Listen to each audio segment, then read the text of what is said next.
You know how important leaders are.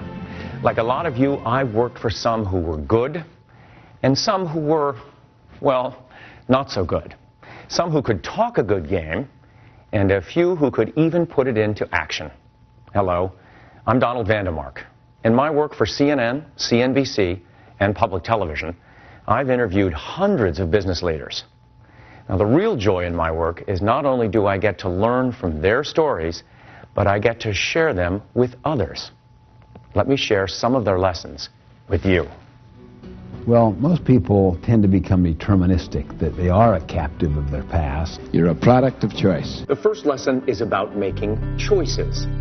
Stephen Covey, who wrote the best-selling book, 7 Habits of Highly Effective People, teaches about making choices as a leader. The question I often ask is, are you a product of nature or nurture? And almost everyone says it's nurture or a combination.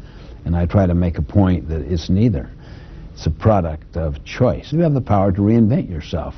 That's not so with animals. So the space between stimulus and response is the freedom to choose your response. Let's stop for a second and focus on this space between the stimulus, if you will, or whatever happens to you in your life, and then your response.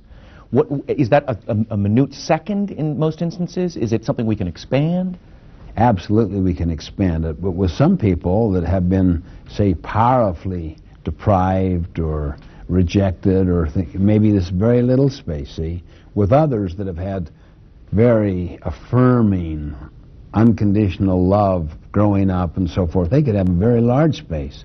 The point is, however small or large the space is, it can get larger if you will take responsibility and initiative and focus on it and use it little by little. It gets larger and larger until eventually your response changes the very stimulus of your life. That's why I say that leaders are not born or made, they are self-made. Now, Covey believes we can choose, and what we choose to do not only changes our lives, it can change our world.